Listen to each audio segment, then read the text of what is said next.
Yeah, it's Big Fan Breezy with the Brooklyn Nets vlog. What's up with y'all? You know what I'm saying? I'm just trying to be consistent, get y'all more and more content. NBA players and their sons, you know what I mean? We could get into that. But mainly, I wanted to start with the Kenny Atkinson thing that I seen that 520 Jeff Teague in his podcast did. And he was talking about Jeff Teague was talking about how Kenny Atkinson always had an eye for talent. Hold on.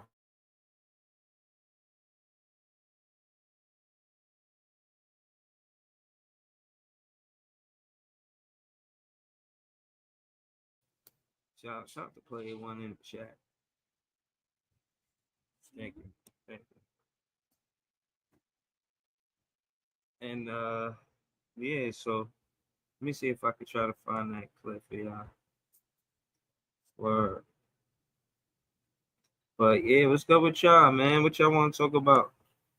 You know what I mean? Shout to player one. What you want to talk about? You know what I'm saying? Danbury Sports highlights. What the highlights looking like right now, man? You know what I'm saying? Let's see. Let's see. Yes. What you say, Kenny Atkinson? Man, that was a good clip. Okay, there you go. I just, I mainly wanted to react to this. You know what I'm saying? And tell me how y'all felt about it as Nets fans.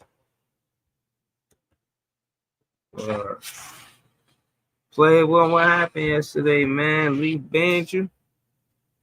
He put you on timeout. I don't know what happened, bro. We gotta speak about that. Can't be abusing power. All right, we're gonna get into the content.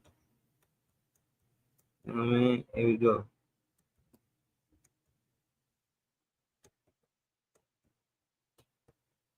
Has told me he's gonna be the best player in the NBA.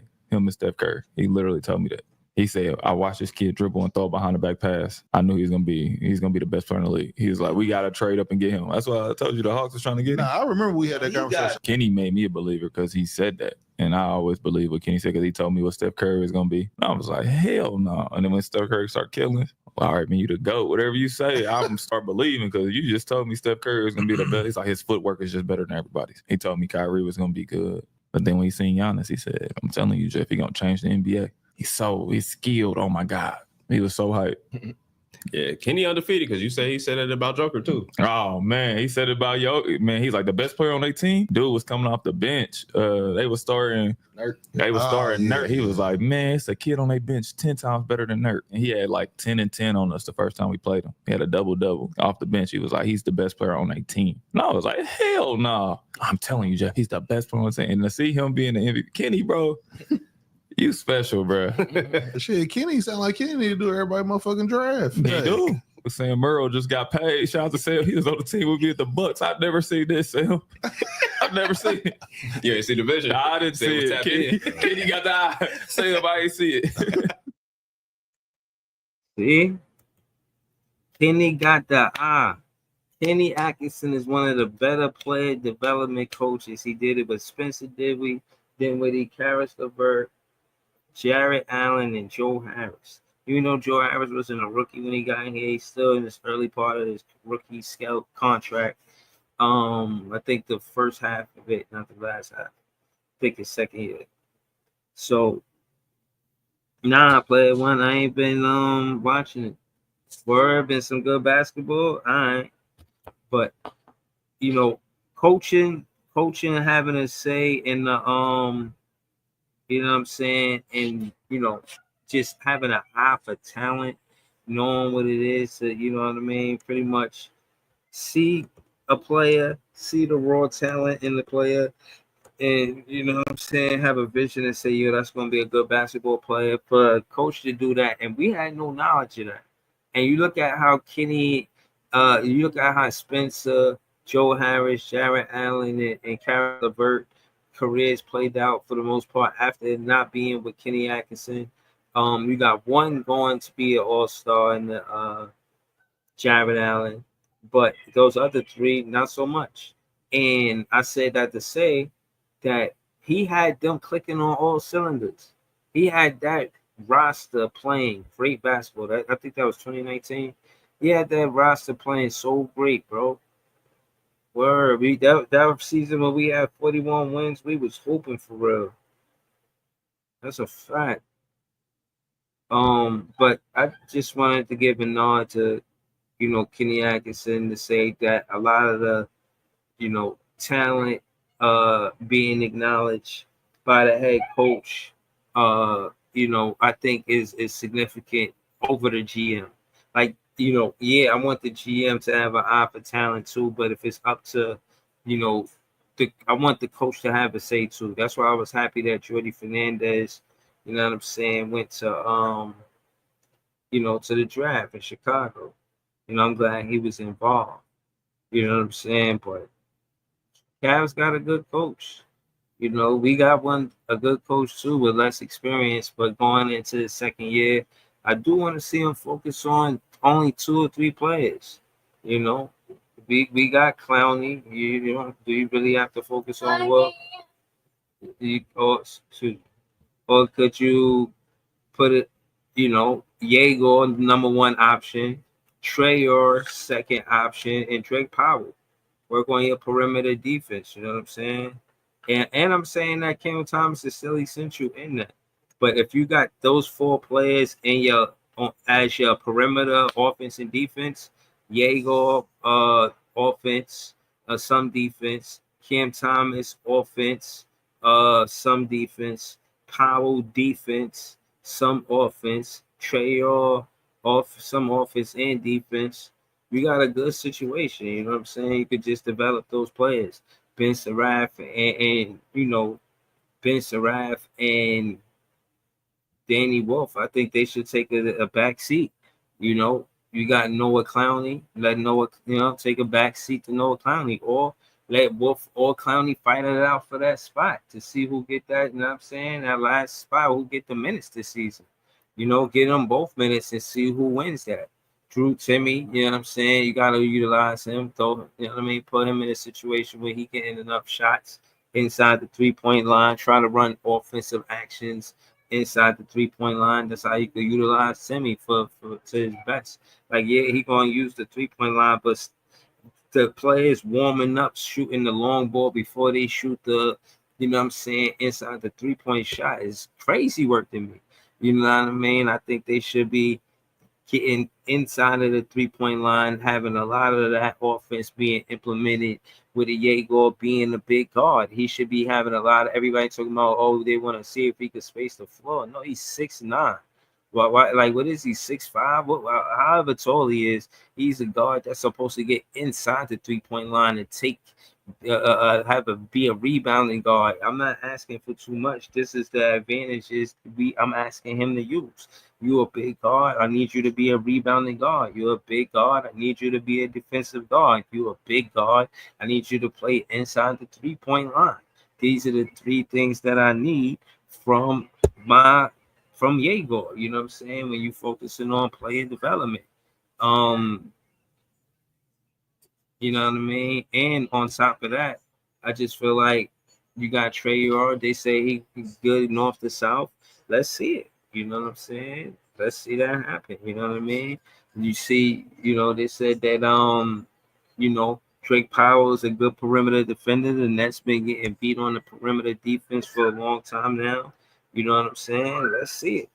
You know what I mean? Let's see him, you know what I mean, help the Brooklyn Nets become a better perimeter defensive team. That being said, this is what I'm looking for, you know what I mean? Yeah. So case in point is I don't want to see Jordy Fernandez develop all 5 players. I'm not really feeling that. I really just want it to be 3 players. Pick 3 players and be good with that. You know what I'm saying? I feel like they're doing the most trying to develop 5 players, you know what I mean, in one situation. That's crazy. In one season at that. But yeah, it's G League it up for them. You know what I mean? Word. Oh man. The reason why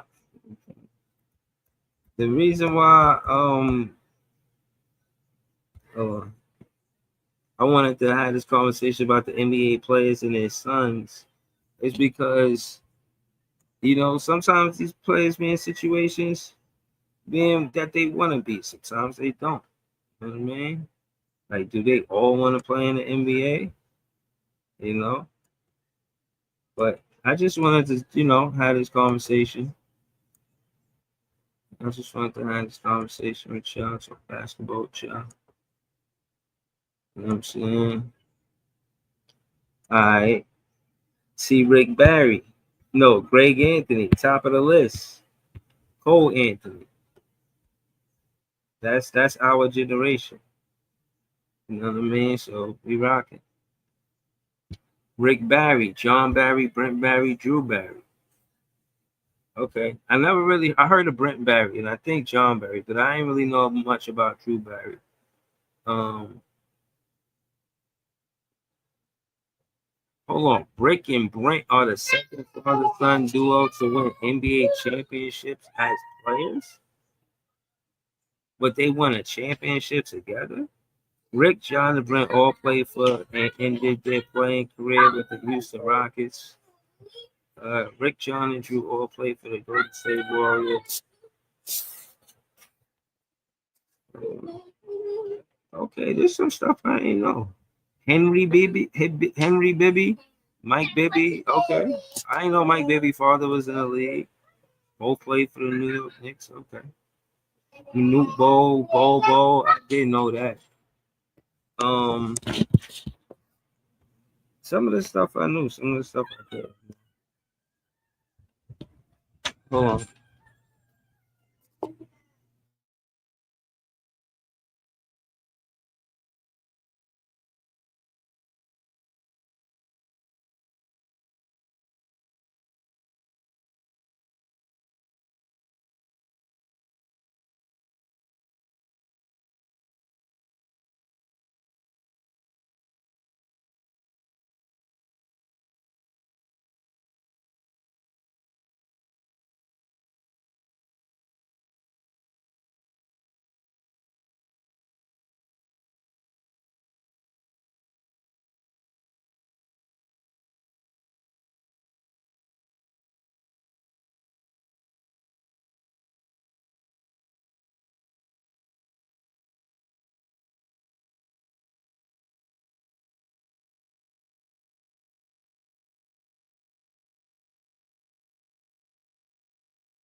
My fault.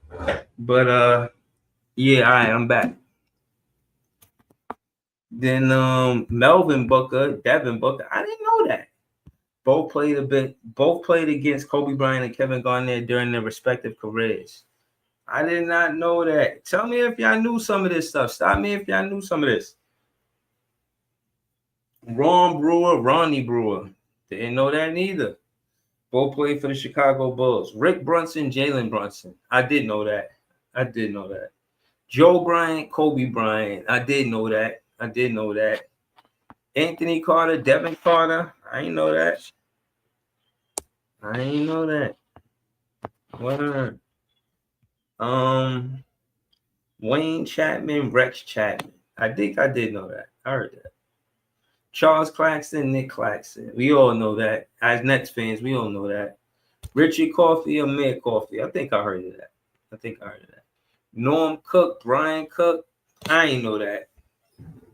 Corey Crowder, Jay Crowder. I ain't know that.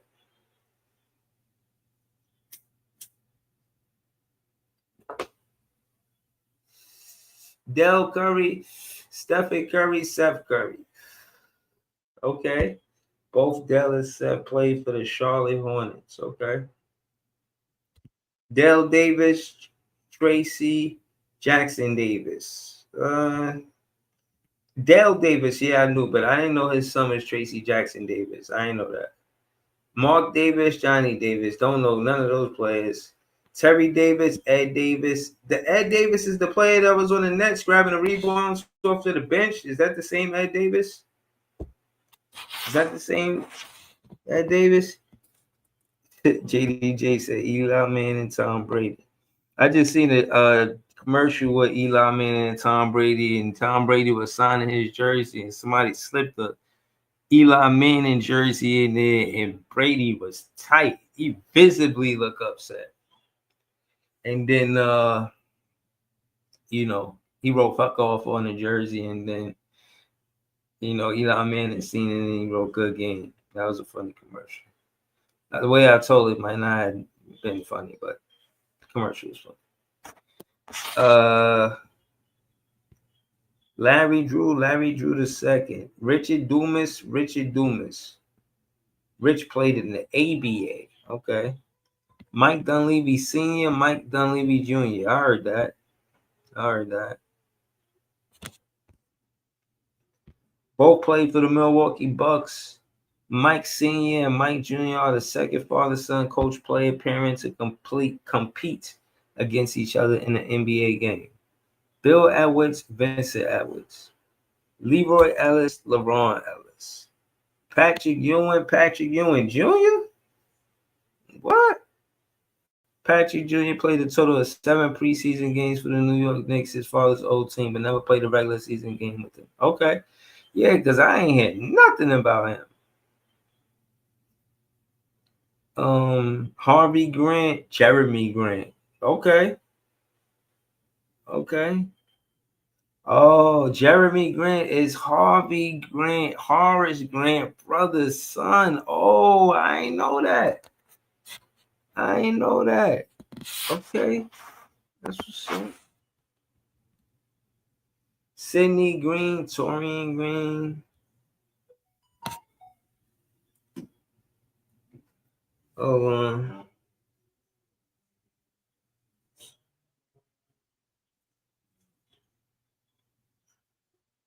Sean Higgins, Earl Higgins. Some of these players I don't know.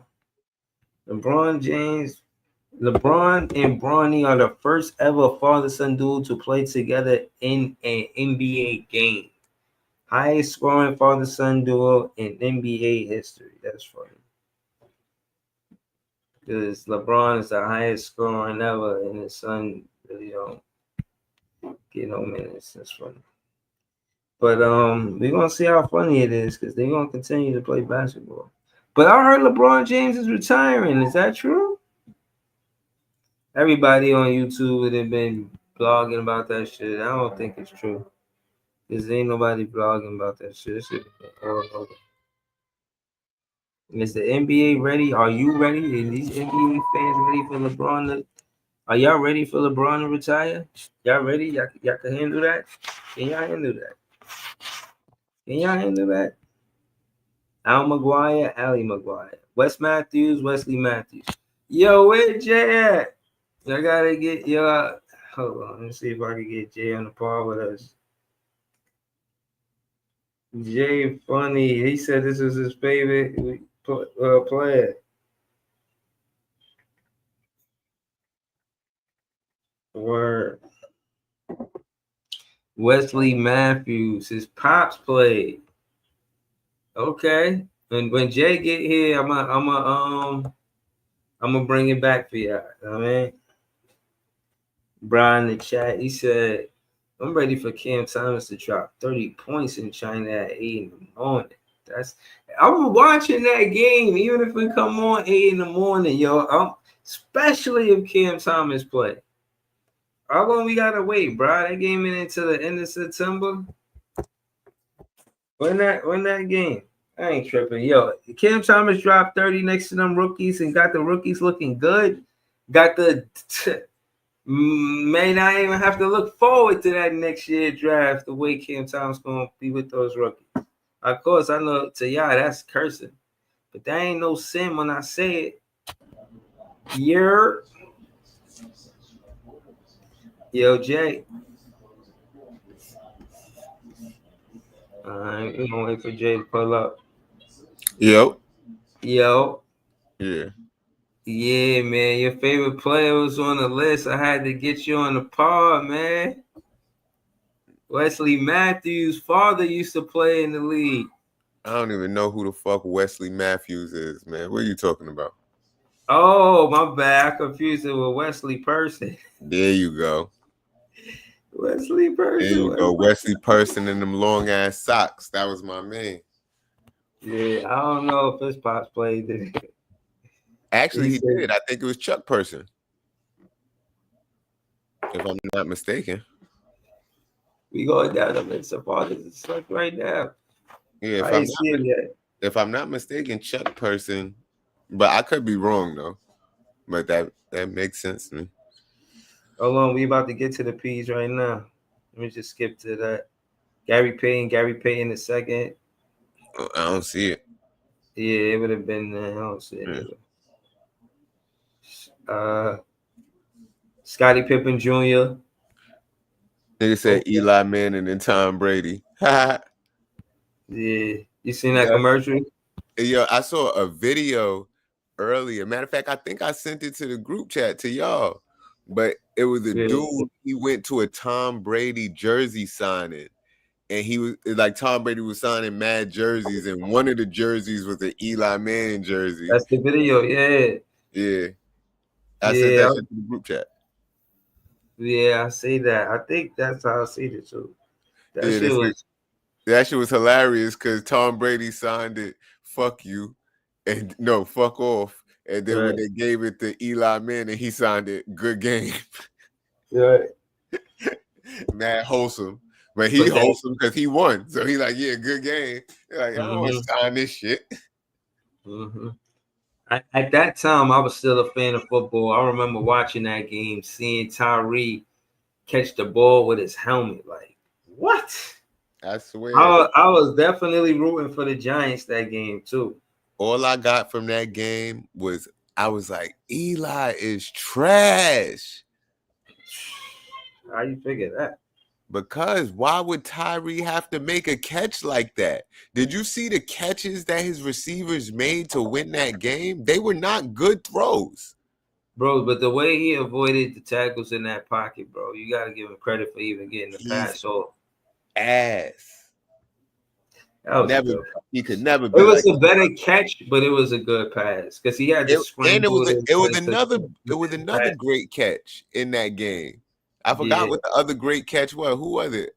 I think it was I forgot the guard Plaxico Burress. Plaxico Burress, yeah. Yeah, Eli was ass. He'll never be his brother. Know what I mean? He just had good receivers and a good O-line. But besides, he was ass to me. And that's crazy because Peyton was the one that was really nice for real. No, that's what I'm saying. He beat him because of the rest of the team, not because. Come on, you really think Tom Brady better than Eli, Beeman boy? That's what you like as a quarterback. Nah, he didn't say that, bro. That's what Beeman boy said. Eli Beeman beat boy Tom is not twice saying while that being he's ass. better than Peyton Manning, bro. No, I didn't. He's not saying. No, I'm saying better than Tom Brady. Because Giants fans be acting like Eli is this great quarterback, but he wasn't. He was a mediocre quarterback, but had great receivers and a great O-line. Yeah, his O-line was tough. And that running game wasn't shabby diva. The running game wasn't shabby. Facts. He had a great offense around him, but he was a mediocre quarterback. His brother was elite, but he never had the talent around him that he had. Yeah. I think Peyton is way better than Eli, and Tom Brady, you already know he the GOAT, kind of. Yeah. Shout out to Money Mike in the building. Money Mike, Beeman Boy, Bra. Shout out to all y'all. This is Jay on the panel. Where they can find you at, Jay? Tell them where they can find you at. What's going on with you, man? What you got in motion, bro? Shit. I'm supposed to be at a show right now, low key. But you could find me everywhere that music is, you know what I mean? And on other places where videos and pictures are. It's all about the content. Just Google This Is Jay. or a different world, and you'll see a lot of magical things. Tell him. But But last night was cool because honestly, D-Rock had canceled a different show last night, but I had told him we might as well just go live. We're gonna be there, so we could go live. Facts. I But thought that was dope. I thought the fact that y'all did that because that's a different show. You know what I mean? It You wasn't talk that about last the week. different shows that y'all had a whole open mic. That's a different show right there from the normal what we see. So yeah, as a fan of the show, yeah, that was dope that y'all went live. Yeah, and then DJ Drewski was up in there. He was fucking with the music. I'm gonna send him a little pat. But word. Mm-hmm. Yeah, just get through this list real quick. Walker Russell Sr. Don't know who that is. Doc Rivers, Austin Rivers, of course. What Peter Dekowski? That one is crazy to me because of the Seth Curry connection. Who? Like Seth Curry. What about him? Because ain't Seth Curry married to Doc Rivers' daughter? So ain't that Austin Reeves his brother-in-law to him and Steph? I don't know. I know they got Del Curry, Steph Curry, and they on the list for sure. Yeah, that's what I'm saying. They on the list, and then Austin Rivers and his pops is on the list, and Seth Curry married into the Rivers family. So that's like a weird Thanksgiving right there. Man. Like they just sitting there arguing over who the best shooter at Thanksgiving dinner. Know what I mean? Niggas balling up napkins at the dinner table, throwing them in the trash can. Like no Making soy best sauce, no decisions. cranberry sauce, no mac and cheese, no rice. B. Everybody eats B. Word. This nigga's bad competitive. It gotta be, bro. Even with the kids. I bet you ain't do that shit in 24 seconds. Nigga, if I would have did it wouldn't. I would have did it in 24 seconds. Nigga, you slow. All right. You think you nice, but I bet you my son could beat your son. They be on some shit like that, probably. Niggas trying to be mad competitive. Now I saw a video of Cannon Curry, the youngest boy, Steph's son. He was at one of the little camps that Steph was doing, but they was violating him, bro. Like every time he went up for a jump shot, they was sending his shit to the other side of the court. The comments was like they creating a monster, man. That's how a supervillain get created, right? Man. But them kids was sending his shit. But they probably like, nigga, we all wish our father was Steph Curry, and you in here throwing up this bullshit. Get this shit out of here. Sorry, I didn't mention Sabonis. My bad, yeah. Did we get this Sabonis? I can't leave without mentioning Sabonis. Arvydas Sabonis. Let me see. Gerald Wilkins, Damian Wilkins, Dominique Wilkins. Okay, Gerald Wilkins' brother Dominique Wilkins also played in the NBA. Okay, so Gerald Wilkins, Damian Wilkins. Okay, Dominique Wilkins been in there. Okay. Bill Walton, Luke Walton, David Vaughn Jr., ABA though.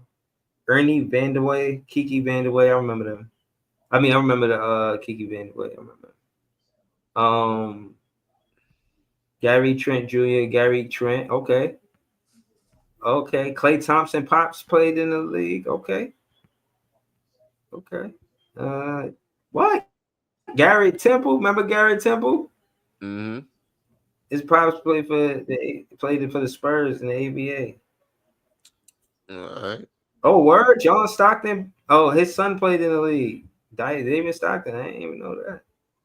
Walter Zabiak and Wally Zabiak. Yeah, I think I heard that.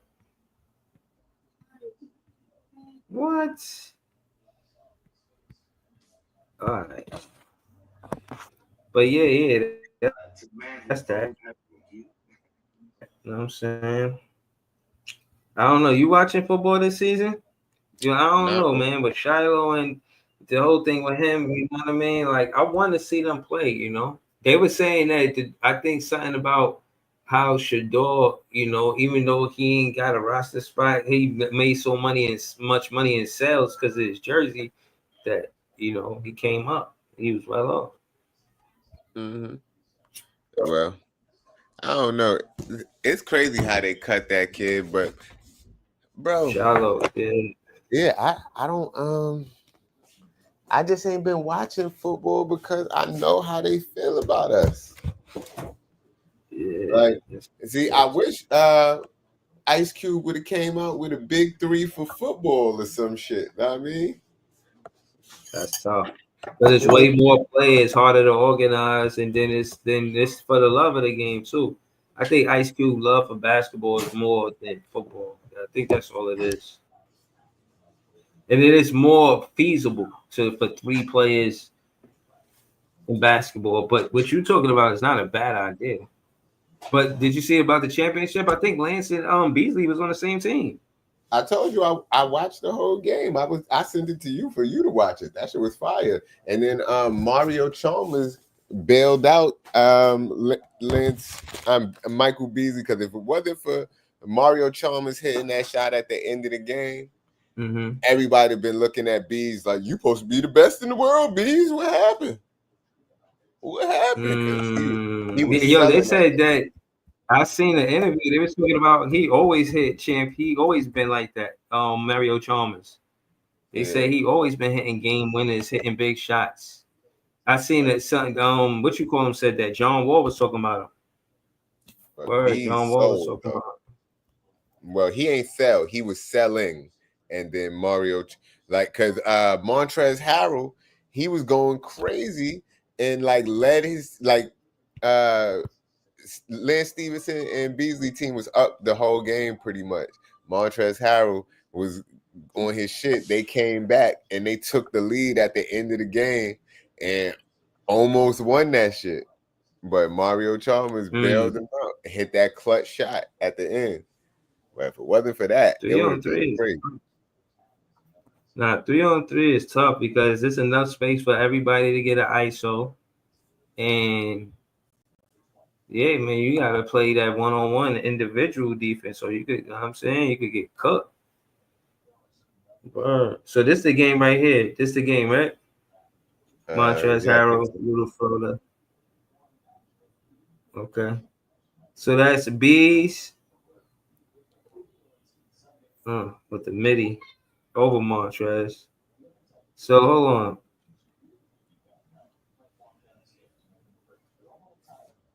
You said the whole game good. We can narrate it from here, I guess. Oh damn, that push off was crazy. He ain't pushing that hard. He tried to fly.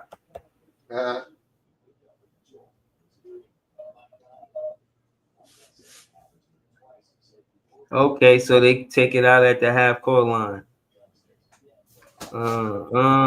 Okay, so if it's a turnover, you could go straight to the basket. Okay, and they let them play. They don't call a lot of fouls. As long as they don't hit the rim, they could go straight to the basket. Tough. Okay, so loser take the ball out. You don't get the ball back after you score. That's tough. I like that. Oh, he tried to hit him with the big man move. He did though. He did though. Oh, he missed that alley. Oh, damn, good block. So nice. That was tough. 6 fouls. Damn, 1 point game. It's back and forth.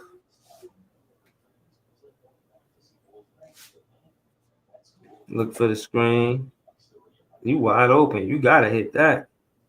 Oh man, you might lose just because of that. You gotta knock that down. Beast with the cross. Looking for a shot. Passes. Midi. Miss. What's the other team name? I don't know their name. I can't remember. Good block. Good defense. I like the no calls. I like that. But I think it's Miami versus Chicago. I think that's for sure. Good lay. Bees is hard to stop. I can't lie to you.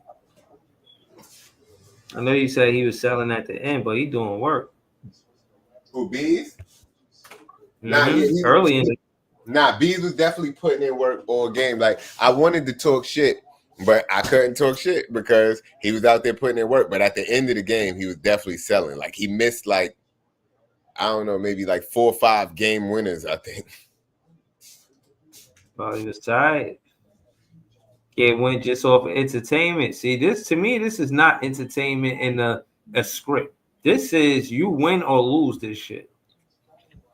That's how I feel about the big three. Ain't no script. You either gonna win or lose. They playing for $1 million. Niggas is not trying to lose that $1 million. They trying to win that $1 million. Right. This is different. You guarantee all of that NBA money. You gonna play different. The game different. Oh, you guarantee money different. You heard KD talking this shit? What KD said. They're asking him about the if they put a 1v1 tournament next summer for $1 million, will he play? I mean, not next summer, but during the All-Star game or something. He was like, hell yeah, I'm playing. Tough. And he was bringing up some of the names he think that should play, but he was pretty much making it seem like he feel like he a shoo-in, know what I mean?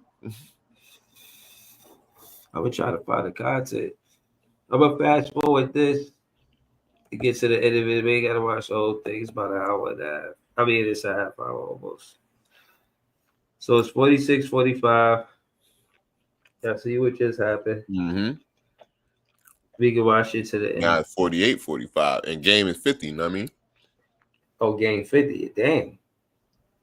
Okay. So we go, me and Jay, we could pretty much, you know what I mean? You got to play-by-play. B, 6-3 to tie, miss. They get the ball back, try to ice the game. Midi for Montrez. Oh, air ball. Air ball. They get the rebound. Beasley is hacking this dude. And I respect it. For $1 million, I ain't letting you get no layup. Fuck that. Beasley to the paint. Easy lay. 48-47. Man, this other dude that's on the Chicago team, he gonna try to force a wild 3, and if he wouldn't have did that, they could have won the game. You don't even need 3 points. You need 2. Right, he forced a wild 3. I was like, yo, what is he doing? And look at that, he's fouling the shit out of him. Where's the call, right? He could have called. That was crazy. And look at Montrezl Harrell, like, what the fuck I gotta do to get a call? Like,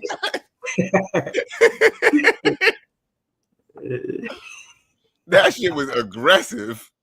Yeah, no, we're gonna watch that again. This deserves an instant replay because I'm not gonna hold you. On the way to the basket, he had good position, and it did look like a little extra physical contact, for lack of better words. All over him, like what do I gotta do to get a call right there? I'm gonna pause it just to show y'all that it looked like they wanted Beasley team to win. I can't lie to you. I said it wasn't a script. Hiya! Fucking them up. But you got to make that. It's the last basket. You don't want to see it one on the motherfucking free throw line. I want to see it one on the field goal. Look at Beasley. Oh, my God, I want this $1 million. Lance Stevenson, like, we ain't losing this shit. Get up, no. Nigga, we need this money, nigga.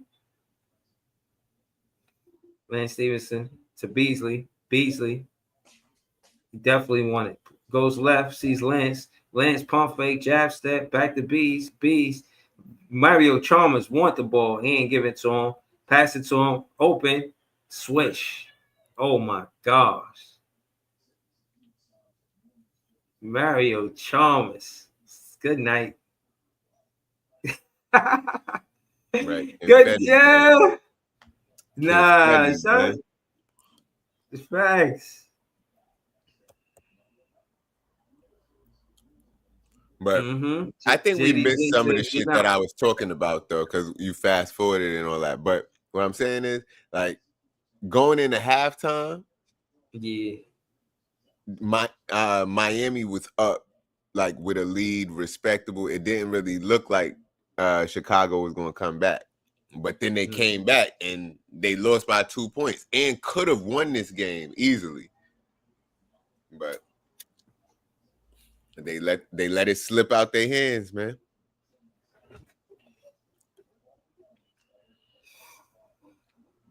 Man, all I can tell you is that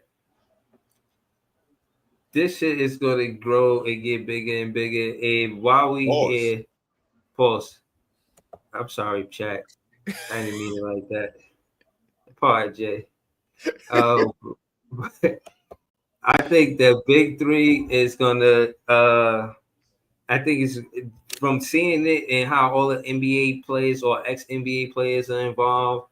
It's gonna. I think that's gonna be an ongoing thing. You know, I think because of that, there's going to be fans that draw a lot of interest, especially with social media and not just being about what you did in the NBA. You could be into the person as well because of social media and whatnot. So fame, popularity, branding, and all of that could carry over from the NBA to the big three. I think it's a good thing, man. Let me see. I just want to see how many ex players. Let's see.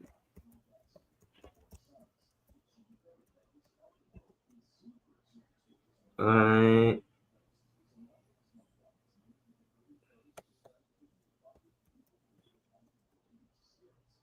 Okay.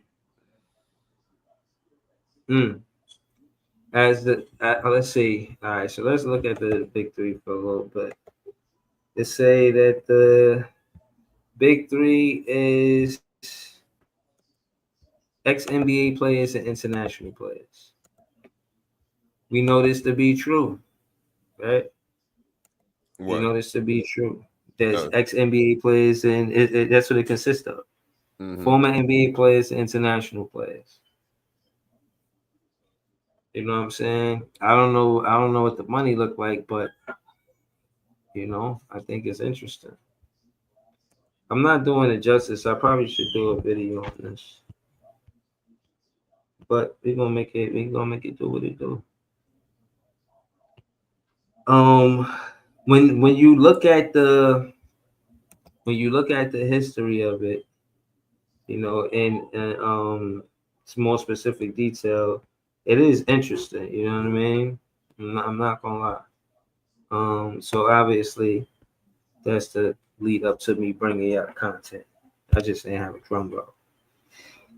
So basically, Big Three, stylized Big Three, is a 3-on-3 basketball league founded by the hip hop musician, actor Ice Cube, and entertainment executive Jeff Quatinetz. He got Nets in his name. I like the guy already. The league consists of 12 teams whose roster include both former NBA players and international players. The rules of Big Three games contain deviations from the official rules of 3-on-3 basketball as administered by FIBA. It debuted in 2017 and takes place during the NBA offseason into January 2020. Big Three announced its rule set will be the core of a new basketball variant called Fireball 3. All right. Yeah, because technically they not playing basketball; they playing fireball. Okay. Yes, you got to do that for like corporation, company name on paper, on business. You know what I mean? And because just the rules of the game is different. So you can't say you're playing basketball and you're not playing by the rules of basketball. You're playing by fireball rules. Right. And on that note, we could get to that. How are the rules different from the NBA from the Big Three? You know, what is the difference? You know what I'm saying? You asking me or you just saying? Yeah, I'm asking in the chat. You know, it's a general question. As far as I know, there's a 4-point play. It's the 3-on-3, 4-point play, half court, the bring the fire shit. That shit, like if they call a foul and you want to challenge the foul, the challenge is y'all just play a 1-on-1 real quick. It's a quick 1-on-1. Yeah, it's tough. It's a quick one-on-one, one play. Everybody else step off the court besides the two people that brought the fire. And then whoever win the bucket, that's how the play gets played out. You either get the point or you don't. Okay. Yeah, nah, that's tough. That's tough. Yeah, Beeman boy, we recapped that last night. We put the footage up. Honestly, And I ain't gonna lie. Every time they brought the fire on Mike Beasley, that shit was like an automatic point almost. All right. So just to add to what Jay said, the big three in the NBA differ in several key aspects. Game format: the big three is a 3-on-3 basketball league, while the NBA is 5-on-5. Y'all know that. The big three includes both former NBA players and international players, whereas the NBA primarily features retired players. I guess that was supposed to be reversed. The big three includes former NBA players and international players, whereas the NBA primarily features retired players. I don't get it. Shot clock, the big three has a 14-second shot clock. I didn't know that. They got a different shot clock, okay, which is shorter than the 24-second shot clock in the NBA. All right. Fouls and free throws. And the big three players do not foul out with a 6 personal foul, and there's no defensive 3-second rule. All right. 4-point shot. The big three introduces a unique 4-point shot from a designated circle 30 feet away from the basket, adding on exciting element to the game. These differences contribute to a unique and fast-paced style of play in the big three compared to the traditional NBA format. Okay. Now, the truth is that in the NBA, they shooting from 30 feet away. But do I want the 4-point play in the NBA? No. No, you change everything. You change everything by doing that. It's already bad, but it's how much, as far as percentage and just the IQ of basketball and taking a high percentage shot. Now you're trying to make it a good idea to shoot from 30 feet away. That's a highly skilled shot. That's like a field goal kicker and a punter. You know, the punter, he just gonna kick it dumb far, but he ain't gonna kick it with accuracy for real. The field goal guy, he's more accuracy. You need him to be accurate. If I say, listen, the wind is blowing northwest, I need you to kick it southeast. He says, okay, I know what you're talking about. The punter, he just give me the ball, I'm gonna kick the shit out of it.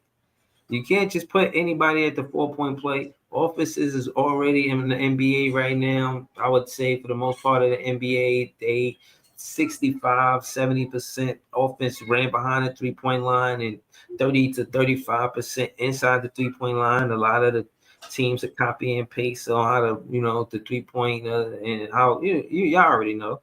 And to add the 4-pointer in it, no. But it do make sense in the big three. But I don't embrace it coming to the NBA at all.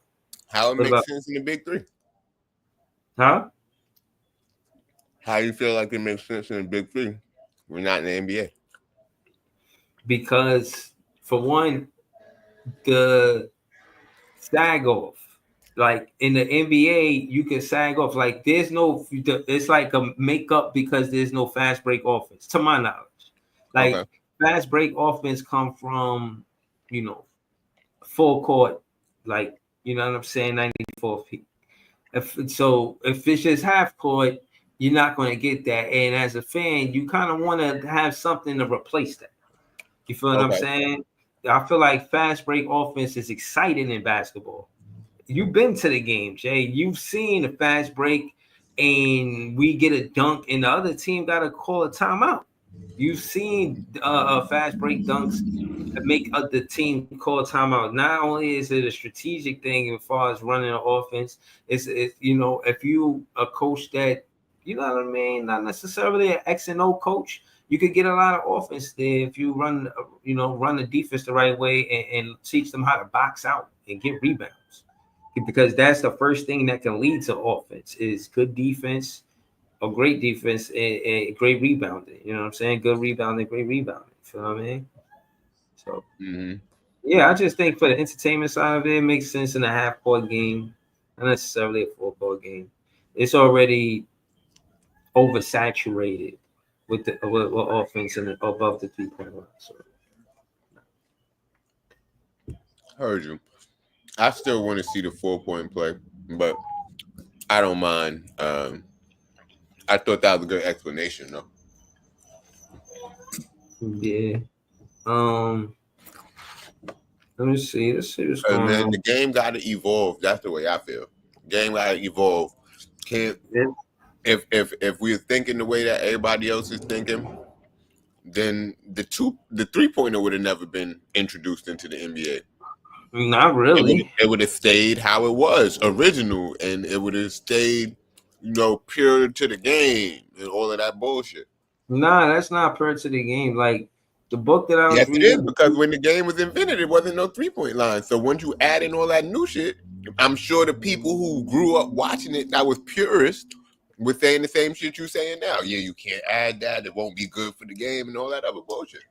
No, I'm not saying that. I'm saying that for one, I'm saying that it wasn't widely known because the National Basketball Association was the biggest show in town. But the ABA, they had the 3-point line. Yeah, There but was other. before there was the ABA, basketball was still being played. Yeah, but what I'm saying is they had the 3-point line. The point is that the NBA emphasized the big man, and if whoever had the biggest guy on the court, that's who won the game. You know what I'm saying? It's about the And big that's man supposed to be dominance. basketball. Right. But what That's I'm basketball. saying is it becomes boring that way. And a lot of things made the game evolve because there was no action. There was a time where there wasn't no shot clock. You know what I'm saying? Could you imagine? Could you That's where imagine you can playing hold the basketball ball. with no shot clock? Like niggas is holding the ball dumb long. Right. Like that You shit can hold the isn't. ball for the whole game. Game 2-0. You can't get the ball from us. You better play good defense. Yeah, shit is serious, Jay. Word. See, look. Let me see. The shot clock was introduced in the NBA on April 22nd, 1954. The NBA, all of the basketball shot, brief history. We're going to read this, man. But yeah, man, I'm serious. I think Man, certain rules the that 4-point happen to the line, man. NBA make sense. But the Bring the 4-point 4-point line line. ain't one of them, you know? Bring the That's 4-point line. These dudes is out there shooting from too far already. And if they happen to start missing them, maybe it'll create some room for people to get into the paint. Chat, what y'all think, yo? Me and Jay had a stalemate. I'm saying no 4-point play in the NBA. He's saying maybe, I guess. No, I'm saying yes. Yes. So Pure, equivocally, emphatically, yes. Evolve the game. I'm not on y'all old people time and like, oh, come on, this is the game I grew up watching, so I want it to be the same. No, niggas is shooting 3-pointers from half court already. Let them shits be worth more points. Like you shouldn't be getting the same amount of points for shooting from half court than you do from shooting from right at the 3-point line. The skill is evolving. They are doing it at a higher clip, and they're doing it efficiently. Man, reward them. I don't think that is a reward for the fans if all of the offense is already coming oversaturated and it's over the 3-point line, and now you add the 4-point line. So everything these teams who have 80% of the offense above the 3-point line, it will make it worse. I don't see how you think it's going to make it better. Like because everything how is that better? What about the dunking? That team probably never dunks. Once you miss 37 4-pointers, you're gonna start dunking. Like if you can't do it, you can't do it. How many 4-pointers you supposed to be allowed to even take? Like, let me look at this. I'm gonna look at the big three. You can't limit the amount of shot. You can't limit nobody's shot selection. They can take whatever they want to take. So hold on, let me ask you this: in that championship game, whatever Ice, in that championship game, did they shoot I any just need all of 4-pointers? y'all. Let me say one thing Did before they you shoot go. any 4-pointers? I'm just asking. Did they shoot any 4-pointers in that game? I think so. They shot a couple. I don't know if anybody made one. Probably not, man. They probably. That's what I'm saying. Like, I don't think that nobody shit is named not a smart shot. You're just gonna take a bunch of 4-point plays, then you gotta get long rebounds. Like, come on, man. But what if you Like, down? What if you down 3 and you want a game winner? don't get down 3. Don't get down 3. You know what I'm saying? Be down. Don't be bro. up 3. Be up 3. But all I'm saying is, I really feel like if we live by all of the purists in quote unquote standards, the game would have never changed in the first place. The ABA would have never merged with the NBA. Like, it would just like look, y'all saying bruh, but all I'm saying, if you was alive back in that day, you would have been saying this. All right, bro. Hold on.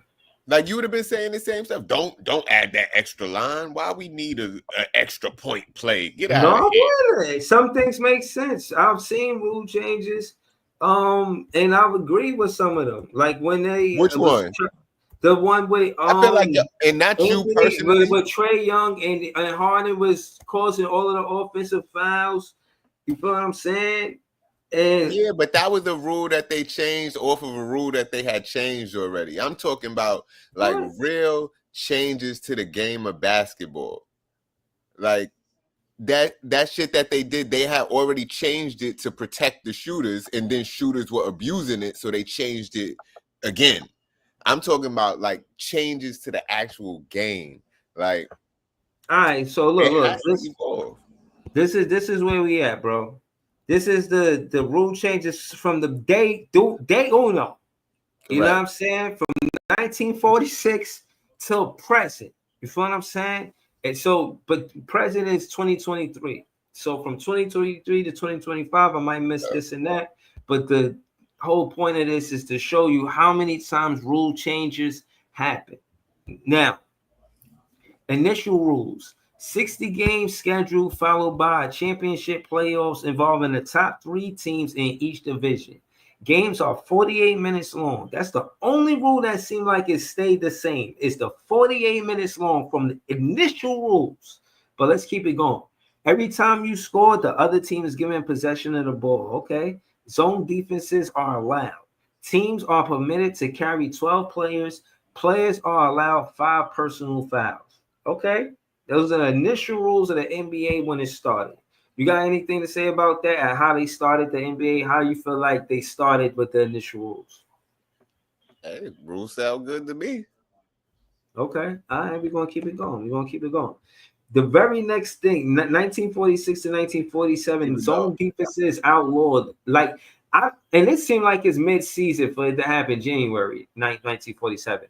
What was happening in 1946 to 1947 for defenses to be outlawed? That's what I want to know. Zone defense was violating, man. Why did they do that in the first place? I don't know. Zone defenses was obviously causing a lot of trouble. We gotta figure it out. It was low scoring games, probably. Yeah, probably. They wanted to increase, and that's probably the same shit with the fouls. Niggas was fouling out too quick. They need to give them an extra one. Okay. Zone defenses allowed teams to crowd certain areas on the court, which limited star players and reduced offensive action. As a result, it made illegals for decades. It was made illegal for decades. So basically, they put 4-5 guys on the best player on the team. Like, y'all trash. We're gonna just double him and see if y'all can win like that. You know what I'm saying? Like, yo, that shit is hilarious. That's basically what it. I'm paraphrasing it, but that's how I see it. Oh man.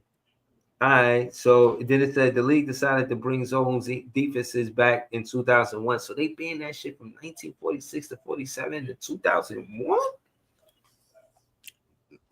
That's tough. I didn't know that. Yo, hit the like button if y'all ain't know that, man. And I always knew it was something. Zone defense was something that they taught in high school and like Pee Wee leagues and shit like that, but couldn't do it in the NBA. We're gonna keep it going.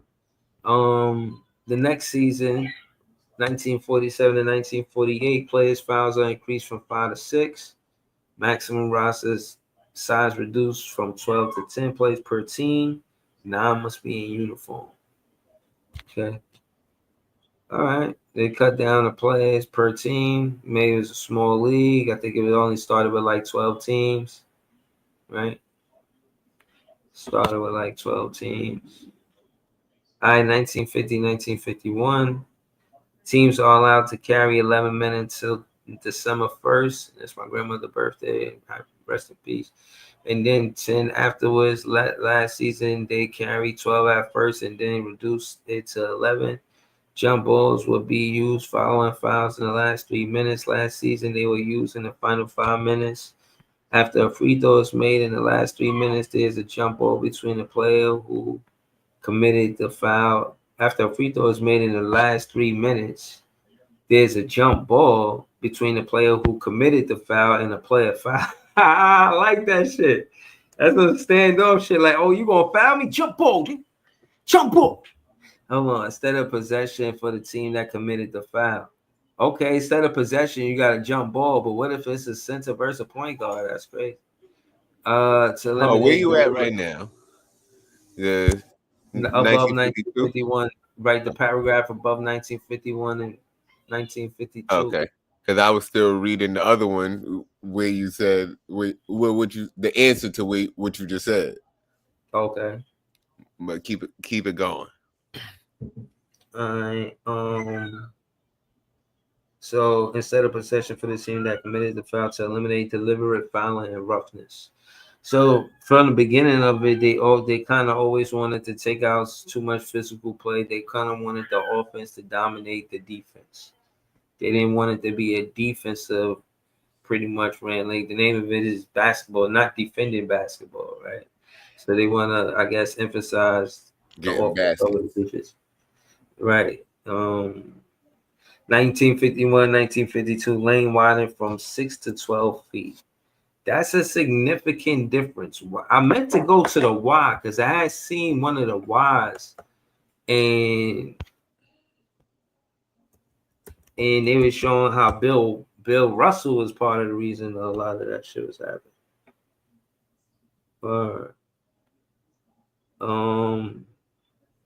See, all right, this is a quicker synopsis of it. Introduced in 1954, the shot clock.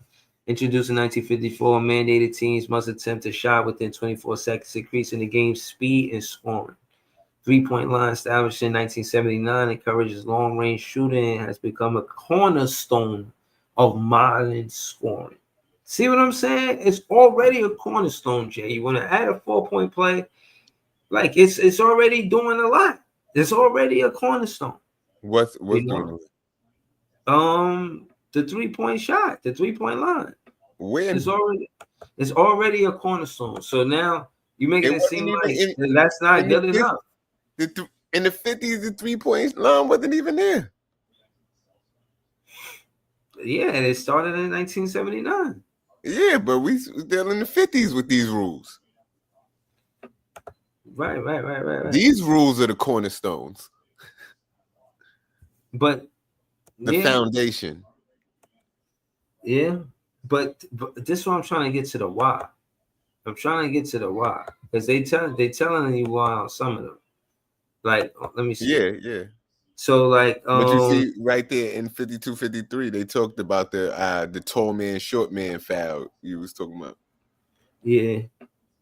The late game free throw rule now required the jump ball to take place between the man who was fouled with ice player who is guarding him to eliminate the advantages of having a tall man foul a short man. I like how that. I'm still confused though, because why wouldn't a tall man foul a short man if he know that he about to get a jump ball and he could get the ball easier? Right. That's still they said the late game free throw rule now required the jump ball to take place between the man who was fouled and the player who was guarding him to eliminate that advantage. But I think they meant well, but it don't make sense the way we're reading it, you know. Yeah, I don't know. I don't get that one. Because with the other one, you could pick any player to do the jump ball, and this one now it gotta be the one who fouled him. That's what they say. Right. Okay. Yeah, it's kind of backwards though. Yeah. Because a tall man could just intentionally foul a short man. Like keep fouling them. Yeah, jump ball, Right. me and you, little nigga.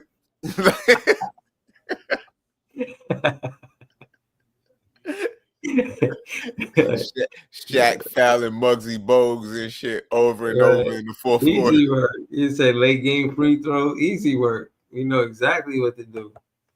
So Right. they had it where the big man was dominating. If that's how they're gonna make the rules, like they gotta change that rule. I want to see how long it takes before they do it. It just shows you. Remember in 1953-54, this is what they was doing. You fouled me, we got a jump ball. Like you ain't even, and I don't get the ball, we got a jump ball. So imagine I foul Okay, you in look the at legs. this one though. What if this was it happening now? It said players are limited to 2 fouls per quarter, and if a third foul is committed, that player has to sit out the remainder of that quarter. I mean, sometimes they do players like that though. They get they do it like that based on how the But coach it wasn't feels and who they feel mandatory. like It they wasn't still got on the mandatory. bench. This is mandatory. Yeah, but what if it was mandatory? Like once you get them 2 fouls, go sit down. You can't. You done. And Dayron fuck around, get 2 fouls, mad quick. The whistles be back to back type.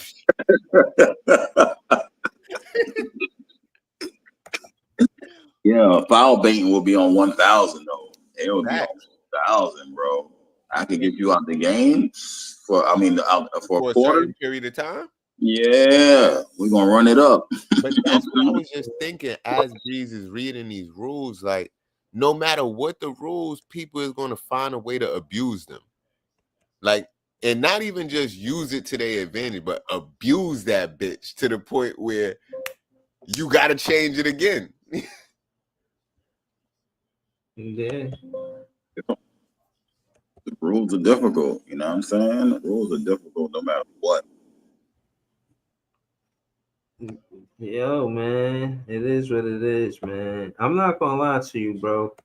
I feel like if the NBA is going to evolve, they're gonna have to improvise it season after season because it's probably one of the more fastest sports. This is why you see a lot of consistency of rules being changed season after season. Look, every season that passed something, they changed something. There's not one season that 47 and 48. There's a gap. They ain't changed on the next season, but no, 2 seasons in a row. It looked like 1 or 2, and then they did it every season after that. Every season. The next one is the shot clock in 1954. The shot clock in 1954, 1955. Yeah, a penalty holding the ball so long, man. Stop holding the ball for so long. Y'all gotta shoot, man.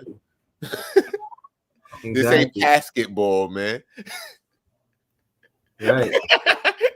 That's what we need to tell your man Igor, man. This ain't basketball, man. You gotta score a basket, man. Nah, they just Cam Thomas playing basketball. They want somebody playing basketball. I'm glad Jay said that shit, bro. Nah, they used to run the clock out. No matter what, they can run the clock out. You know what I'm saying? I know, that's what I mean. They just passing the ball back and forth to each other, playing hot potato, so you can't get the ball. Hot potato. Right. Because think about it. Think about in Breeze, and not to make it funny, but it is funny because that used to be your motto in Madden. Like once you get 7 points, like, yo, I ain't gotta score no more. You gotta score, nigga. Right. I ain't gotta score. Like, so you wanna hold the ball and shit, run the clock out like, nah, fuck that. You gotta shoot, nigga. Yeah. Yo, so hold on. Let me ask you. Okay. Matter of fact, not ask you, but let me just keep it going. So what else? It said penalty free throws awarded following a team 6 foul in any quarter. Both. So that's pretty much an old rule too. So we looking at the way it was built. That's what we doing, chat. We looking at the rules of the game when it was built, how it was built, what's consistent with now, and what has changed. Right. There's a why to it. If you guys have a why to it, let me know in the chat. I could get to the why. Otherwise, we just going through it just to show that because basketball is one of the fastest evolving sport, the rules, there always gonna be a situation where rules change. And again, I want to entertain you guys. I hope you don't want me to read all of this. I don't intend to. 19. I just want to show y'all that What's up, man? Is you explaining it or not? No. I'm explaining the gaps. Like 1954 to 1955 to then they held that from 1950 to 1958 to 1959. And yeah, I guess I should read this because this shit is a lot. I'm not gonna lie to you. But this gotta be a part 2, bro. Ain't no way I'm getting through all of this tonight, man. Cause this is a lot to breeze through, to be honest. It said penalty free throws awarded. Oh yeah, I read that part. It said both rules had to be adopted to make each one work. The time limit made it unnecessary for the trailing team to foul deliberately since it would get the ball after 24 seconds. The foul limit made it too costly to foul to prevent a chance at the basket. So that's the logic. The logic is they can't hold the ball, so we don't have to foul them to try to get the ball back. Feel what I mean? They either gonna shit or get off the pot.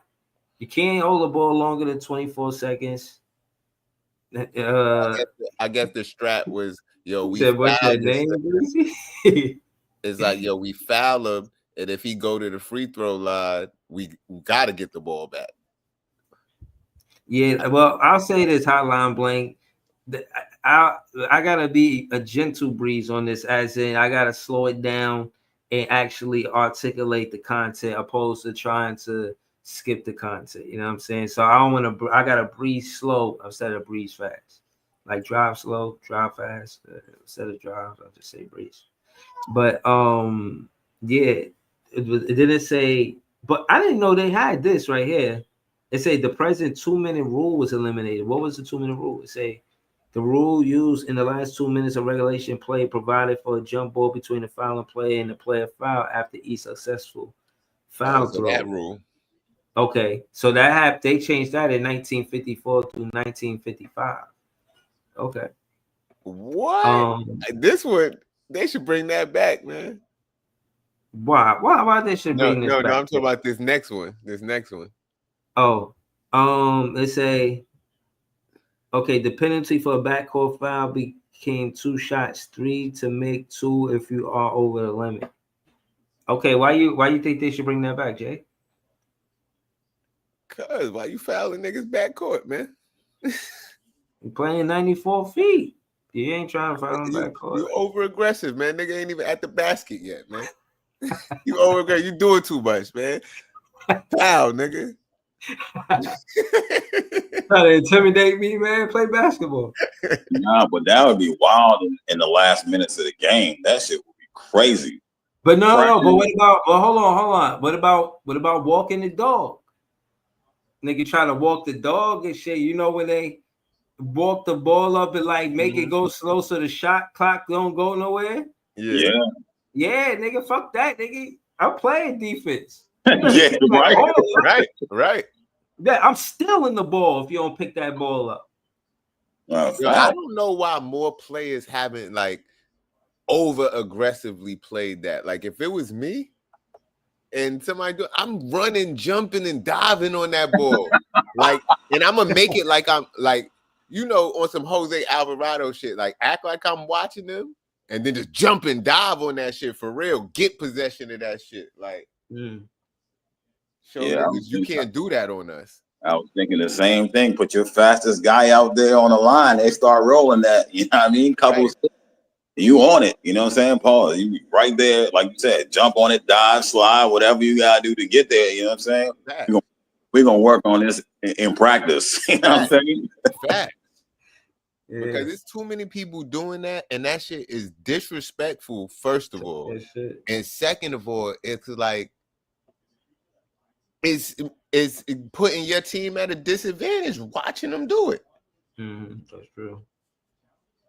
And at the end of the day, as a fan, it's not entertainment, especially if, like you said, or if they imagine I'm at half court watching this nigga walk the dog. Mad. Like I'm telling you, bro, I'm Bo Jackson sliding for third base trying to get that shit, bro. Telling you, not playing around, man. Dennis Rodman wouldn't have let that shit happen. Never walking no Chi Chihuahua. You're not walking no dog, no right Shih around Tzu, Dennis no Rodman. You nada. have to have full possession of your dribble. Facts. So that's a good thing that they did that. You know what I mean? But I think but the present 2-minute rule was eliminated. The rule used in the last 2 minutes of regulation play provided for a jump ball between the fouling player and the player fouled after each successful foul throw. Let me see. The penalty for a backcourt foul becomes 2 shots. We read that. Offensive fouls are treated as violations. No free throws, and the defensive team gets possession. The foul would still count towards a player's limit of 6 personal fouls. This happened in 1954, 1955, and is still effective today. I like this rule. You imagine the biggest player on the team just throwing little guys out the way, like, you're not going to stop me from scoring. Like, I'm going to dunk this ball. but I now pick if ball you up, over I the slam it down. now if you over the limit, you can still get free throws though from it, right? What you mean? Like Nah, if the team over the limit. If the team is over the limit and you get an offensive foul, you can get free throws from it. Yeah. For you said an offensive foul? Yeah. Because if your team is over the limit for fouls at a certain point in time, like any foul after that equals free throw. Yeah. Damn. What? Let me Yeah. check that. I didn't know that. Yeah, the team has a limit of fouls. Once the team passed that limit, any foul other than they just walk the ball up the floor and you shoot your 2 shots or whatever, and you might get the ball back. And hold on, we fact checking tonight. But this shit is interesting looking at all of the rules and shit. Yeah. Or when they change them and shit. But it's always something that happens or the way a team is abusing a certain rule for them to put a rule in place. It's like, nah, we can't have that keep happening now. Right. You know what I'm saying? Got to file them complaints. Oh, shit. My brother Notorious in the building. Notorious. We are. Yo, what up, Notorious? Yo, what's up, bro? What's up, y'all? How y'all doing? Chilling, man. You know what I mean? Just, waiting for basketball. It's slow. They ain't signed Cam Thomas yet. I hear that. But so what y'all talking about? Just the rules and how they change over the years in the NBA from the start. Breezy and most people is so afraid of the 4-point line becoming a thing. And I was just talking about it, and we reviewing all of the rule changes in basketball, just showing. I feel like it's just showing that the rules change over time. Shit happens because of what happens in the game. But yeah, so we just looking at some of the other rule changes, and this shit is wild to me. Before we go forward, though, let's get Ice and Notorious opinion on that. I'm against it. I don't want the 4-point play in the NBA, but I do think it's good for the big three. But Ice, what you got on this, bro? You think the 4-point play is good for the NBA? How you feel about it? No, I would say no, but from what Jay said, I'm thinking about instead of shooting the 3 and having to foul and play the foul game, if you had a 4-point line, that shit would be crazy though. You know what I'm saying? You wouldn't have to foul. You know what I mean? But if you miss that 4-point shot, then you know what I'm saying? You just in the hole. You know what I mean? But it would make it interesting, but I don't think so. I don't think so. Because some people can't shoot free throws.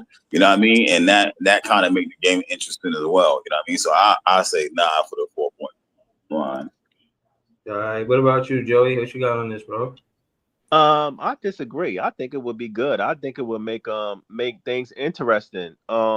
We see that, the way the NBA is going nowadays with the 3-point shooting and the long range shooting and people shooting from the logo. I a problem with it. It would be very hard to even set up a play from probably a 4-point line, depending on where it is. So, I mean, if you make it, you earned it. Shit. I mean, I don't have a problem with it. That's what I was saying. If you Yeah. make, you earn it. If you miss it, you a dodo. You look bad missing them all the time, but if you make it, you deserve it. Well, yeah, that's basically my point too. You know what I'm saying? Imagine the first game. What you mean that's your point too? Is it 2-2 or 3-1? Ice, But like, look, what is it doing? look. Imagine the first game where nigga is down 4 points and he just shoot.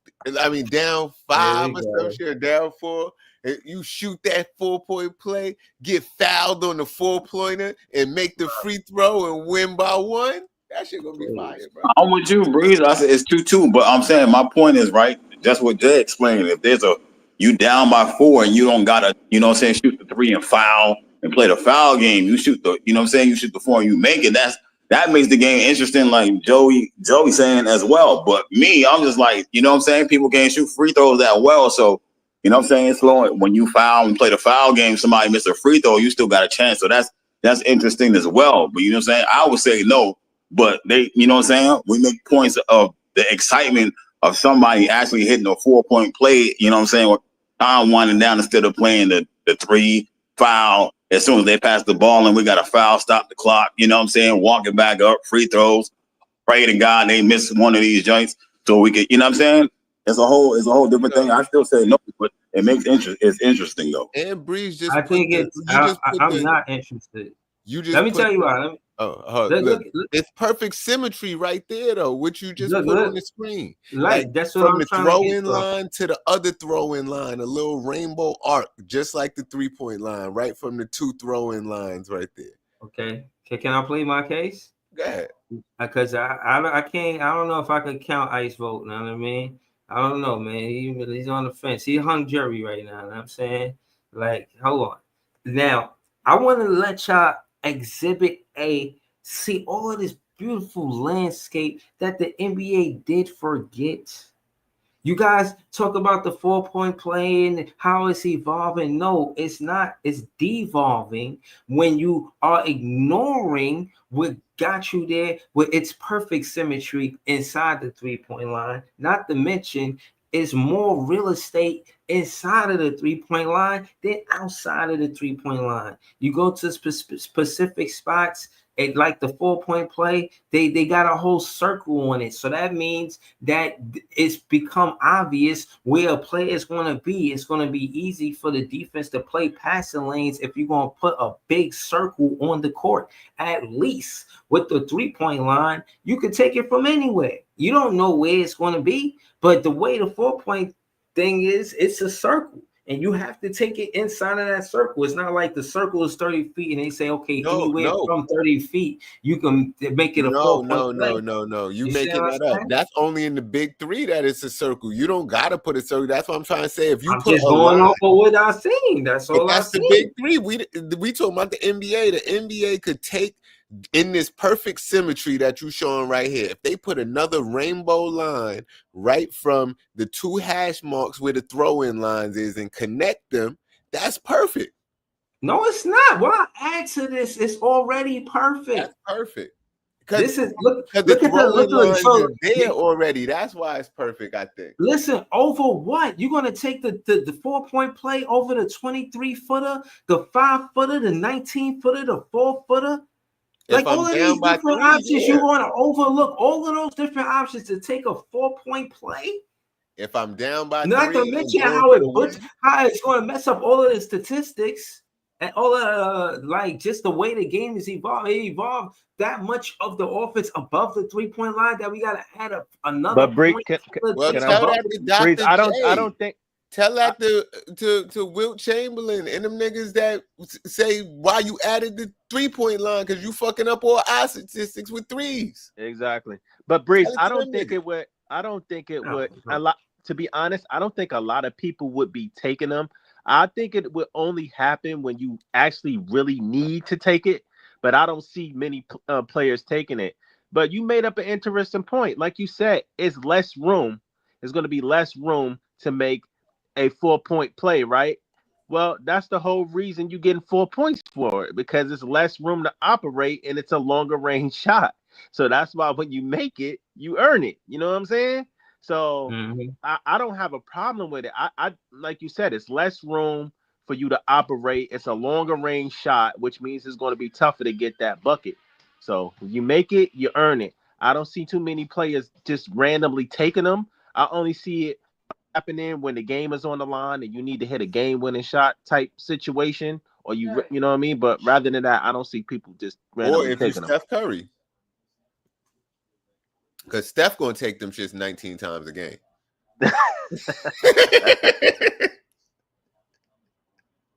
But after Steph Curry retired, I don't want to see no Steph Curry clone, bro. No, Don't try to do what he like. It's too late. It's too late. It's an epidemic, bro. Steph, Dame, Trae Young.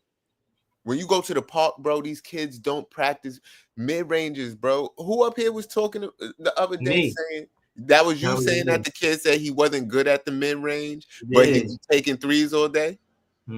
Like, it's different, bro. I know.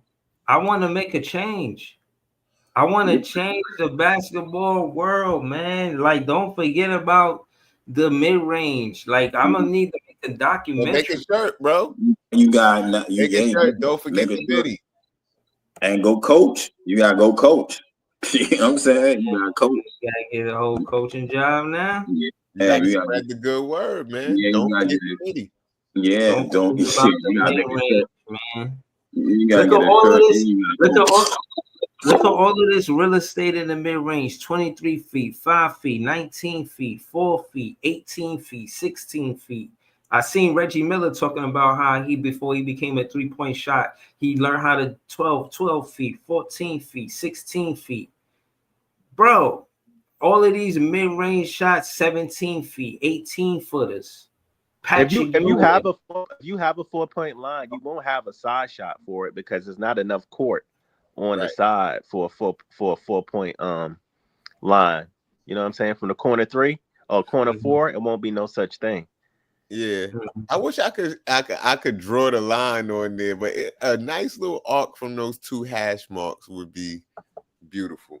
I think it should be in the middle between the top of the key and the half court line, right? In that, you know, in between. So instead of coming down for a fast break, they're coming down for a 4-point play. Y'all don't think that's kind of corny? Yeah, it still should be an arc. Y'all would sacrifice the regular slam or layup on a fast break for a 4-point play, because that's what's going to happen. That's what's going to happen. Let's not pretend like it's not going to happen. That's what's going to happen. Nah, bro, I'm not going to lie to you. I don't know, because a game-winning buzzer beater from half court or a game-winning dunk, I don't know which one is more. But I might say the half court, because from half court, niggas is going crazy. Yeah, I mean, they see the half court anyways, you know what I'm saying? Like, I get y'all point. I just don't like it either. But to y'all point, like, you know what I'm saying? Halftime, couple seconds winding down, you down. Yo, and one of your players hit a 4-point joint from like half or something. Yeah, you gonna go crazy in the stands. You know what I'm saying? This is what it look like, bro. This is what it is. Ice, Notorious, and Jay, bro. This is what it is. So they got 3 spots where you can hit the 4-point play. You trying to tell me that the NBA not going to look at this and say, well, that's pretty much a good model. And now y'all already know what it is with the NBA and the big 3. They act like they don't. No, you just got to make a line. You just got to make a line through them. Hold on, Jay. Now we got to have this conversation. Y'all because know, you keep saying these spots, bro. Hold on, let me finish. Just connect the dots, Breezy. Connect the dots, like Jay's saying. Right, but the dots that I'm trying to connect is basically saying that the NBA trying to frown upon the relationship that Big 3 want with the NBA. He wants a friendly, amicable relationship. Case in point, if the NBA takes the 4-point play, it shows the evolution of basketball through the lens of basically the NBA won't be able to deny Ice Cube after that. It would just be too obvious that, you know what I'm saying, they got this from the Big 3. And I don't think the NBA wants that. I don't know if I'm right or wrong, but these plays right here, bro. I don't know, man. I'm gonna still say no, bro. NBA, I don't like it, bro. NBA teams already got 4-point lines in their facilities. Like, it's already happened. They preparing for it already, man. It ain't no 4-point spots like this. They have a 4-point line. You're right. It's probably similar to that, but the line is connected. Like you said, connect the dots. Yeah. Play connect the dots. Put a line right there. Yeah, connect. I had something to bring up when y'all finish with this that I saw in the news. Hold on. Yeah, we could get to that. I just wanted to introduce Easy on the panel. What up, Easy? Yo. I'm hot. My straight. Yeah. Yeah, yo, Easy. What you think about the 4-point play, man, coming to the NBA? You think it's a good thing? It's inevitable? How you feel about it? It's bad. They shouldn't do it. What you talking about 4-point play? What you mean? Like you get fouled on the 3 and you make a free throw? That's what you talking about? Nah, like in the big 3, if they get the 4-point play, but Jay said they already got it and they, you know what I mean? They already playing like that. I guess it's the foot. I guess it's 30 feet and out is 4 points.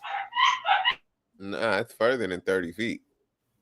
Because if 29 feet is to the 3-point line to the wing, 20, what it said, 29.3 or something, 29.9, whatever it said, that shit gotta be at least 36 to 40 feet or some shit.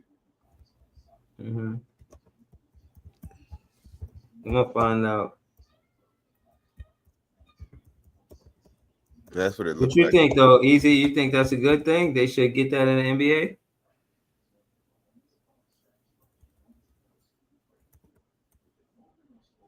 I'm a 30 feet. See?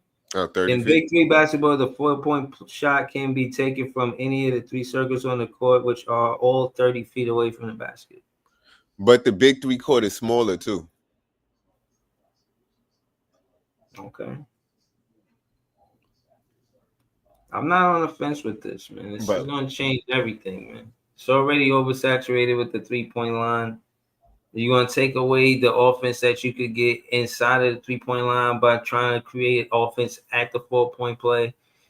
And it's going to be a thing to be down by 10. Being down by 10 meant something. It meaning you're getting your ass bust. You know? Win. And now you got the 4-point play. You hit 2 4-pointers and you right back in the game. God damn. Get out of here, bro. That's not true. What you Being mean? down by 10 in the NBA is nothing. We've been talking about that all year. Being down by 20 is like we was talking about the fact that being back in the day when you turn on the game, they down by 20, you're like, this ass busting. We can turn this off. But now niggas come back from 20 points so easily. All right, so what about, that's fair. What about with the NFL? Just look at it like that. That's like a Hail Mary. You could come with me, nigga. That's a 4-point play. Nah, for real. That's fire. That's why I like it. So they're just gonna have a. But look, that's a good point. You're not gonna go for a Hail Mary every play. Like, who do that? But you want the Hail Mary to be a threat. Yeah. I don't know, man. But you see how you saying it like a Hail Mary is there. Like in football, Hail Mary is always the option every play. But are you going to do it? But it still could be 6 to 7. The touchdown is still a touchdown, though. Yeah, that's what I'm saying. So you're not going to do that every play. You're going to run your running plays. You're going to run your screens. You're going to use the Hail Mary. You don't feel me, though. The touchdown is still 6 points, though. It's not 3 to 4. It's not 6 to 7. It's still, you feel what I mean? I don't know, man. This is a bold move going towards the future, man. If they don't change this and they keep it the same with 3 points, I'm cool. Y'all mad? Y'all wanna kick up dust? Wait. Hold on. Wait. What's going on right now? Is he talking about shit the NBA add a 4-point play? The NBA is planning to add a 4-point play? No, he's saying should the NBA add like a 4-point line, a 4-point line. You know what I mean? The big three got a big 4-point shot in the circles, but should the NBA add a line on their court for 4 points? You know what I'm saying? And I was saying that I already heard that a lot of the NBA teams already have 4-point lines in their facilities preparing for that. So, like, because Trae Young was talking about it before. So this is a real thing. This is not no play or no fake. No, it's play. We're just talking. Okay. I got scared for a second. We didn't see that it was happening tomorrow. He was scared. It made him nervous. It made him uncomfortable, uneasy, for lack of better words. You know, bro. Look at what I'm looking at is right. If that's what a 4-point line is. No, in the big three, that's how they do it in the big three. They got 3 4-point spots. Like, you know what that shit remind me of? Y'all remember Rock and Jock MTV challenge from back in the day? Mm-hmm. Giving me a throwback right now. Oh shit. They used to do shit like that and have them special spots on the court you could shoot from and all of that. But so it's a spot. It's not like. But we understood that it wasn't real basketball. Within the circle to get the 4 points. And that's why it's stupid to me, because if you shoot from that middle spot right there in between the 4-pointers, you still get a regular 3 points. Like, bro, that's exceptional skill right there. No, it is, but I wouldn't never ever shoot from that spot if I could get 4 points from standing in one of them circles. I'm not gonna lie to you, bro. I can't tell you how many times I saw a player. You see where that ref is at on that 4-point spot right there? Mm-hmm. I can't tell you how many times I saw a player shoot from right there, my nigga. So that's the thing, my nigga. You're gonna see a lot of people jacking up a shot from right there. Like, that's gonna be people's spot at that point. Yeah, I don't like them spots like that though. But those are the popular spots people shoot from, like you just said. So maybe that's why they put them right there, because mad people shoot from right there. Mad people shoot from that deep three from the top of the key. So that's why they pick those spots. Yo, real quick, I forgot the year, but it's Boston versus Atlanta. Boston, Trae Young, fourth quarter, last seconds of the game. He got the ball. Last shot of the game. He down 2. You see where that middle 4-point spot is? Mm-hmm. My boy Trae, for out of nowhere, for any reason, pulls up from right there for the 3. He hit that bitch to go up 1. Now that was a ballsy ass fucking shot. I ain't gonna hold you. That was Trae Young dropping his nuts on Boston. Pause. And he deserved 4 points for it. But that's what I'm saying though. I'm like, yo, listen, yo, like these spots right here, I done saw Trae take practice shots in game from right there just because like he ain't shoot the ball enough. Like, yo, dogs. I don't agree. I don't agree. I don't know why all of a sudden you got to implement 4 points, but whoa. Too quick there, NBA. Niggas fucking your head up with that one. Fuck my head up with that one right there, yo. You ain't see how many, yo, Jay. You look how many questions I fucking ask when I pop up. Like, yo, what's going on? Like, we talking about free throw. 3? And imagine when you get fouled on that shit. Now it's a 5-point play. Oh, you getting cut, my nigga. Nice, if you a rotation player, you losing minutes, my nigga. If you used to 24 minutes, get used to 18 now. Like, yeah, we gotta cut your minutes in half now. You know what I'm saying? Like, you be in this quarter for 8 minutes, we gonna cut it by 4. Nah, this atrocity. I won't stand by and let this shit happen, man. I'm gonna fight against this shit the entire time, man. I'm telling you. I don't want y'all to think I'm not with this. I'm not getting jiggy with this, man. Breezy said this is criminal. This is not it, man. So, man, I'm telling you, I just think I can't get jiggy with this, bro. Breeze don't want to accept it, but I just feel like it's just that basketball purist shit, and I respect it, but I just feel like the game is always gonna evolve, man.